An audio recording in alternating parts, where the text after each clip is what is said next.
रहना है खुश तो इन कामों से करें तौबा। गौतम बुद्ध से जाने किन गलतियों से बर्बाद हो जाता है जीवन। गौतम बुद्ध हमेशा अच्छे कर्म करने और खुश रहने की सलाह देते हैं। गौतम बुद्ध बताते हैं कि किन गलतियों से व्यक्ति का जीवन बर्बाद हो सकता है। इसलिए आज ही इन कामों से तौबा कर लीजिए।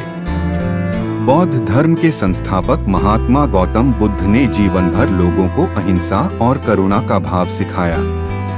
उनके द्वारा दी गई सीख और विचारों से व्यक्ति सफल जीवन की ओर आगे बढ़ता है।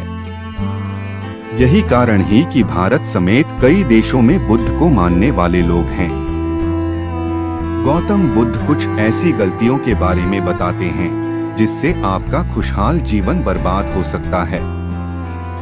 इसलिए आज ही इन गलतियों को करना बंद कर दें। जानते हैं क्या है वो गलतियां? कई बार हम सामने वाले की नजरों में खुद को बुद्धिमान दिखाने के लिए भी सलाह देने लगते हैं। फिर चाहे सामने वाले को आपके सलाह की जरूरत रहे या नहीं, ऐसे लोग बुद्धिमान की जगह मूर्ख साबित होते हैं। सलाह देने वाले लोग भी दो तरह के होते हैं। एक वो जो बड़ी बड़ी बातें कहते हैं लेकिन सामने वालों पर उनकी बातों का कोई असर नहीं होता है। वहीं दूसरे ऐसे लोग जो यदि एक शब्द भी कह दे तो लोगों का हृदय कांप उठता है। इसलिए ज्ञान देने से पहले आपको अपने शब्दों को कीमती बनाने की जरूरत है। एक बार बुद्ध रास्ते से गुजर रहे थे, तभी एक सन्यासी उन्हें देख उनकी तेज से आकर्षित होता है। व्यक्ति बुद्ध से कहता है, मुनिवर क्या आप कोई देवता है? बुद्ध कहते हैं, नहीं। इसके बाद सन्यासी पूछता है, तो क्या आप साक्षात ईश्वर हैं?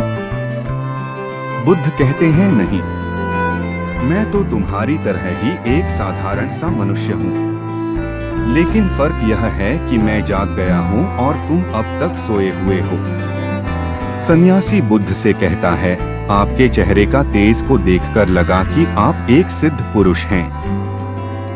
इसलिए मैं यह जानना चाहता हूँ कि आपके मार्गदर्शक या गुरु कौन है? बुद्ध कहते हैं, प्रारंभ में मेरे कई गुरु थे, लेकिन आत्मज्ञान के मार्ग पर मैं अकेला ही चला और सैकड़ों गलतियां भी की। फिर मैंने स्वयं आत्मज्ञान को प्राप्त किया। यह सुनते ही सन्यासी बुद्ध को पाखंड और घमंडी समझने लगता है।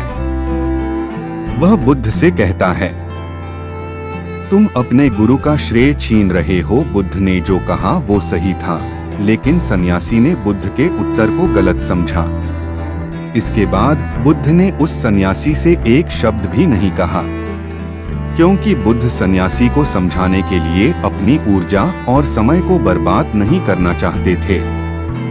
इस कहानी से इस बात का ज्ञान मिलता है कि सलाह या ज्ञान केवल उसे ही दीजिए जिसे उसकी आवश्यकता है।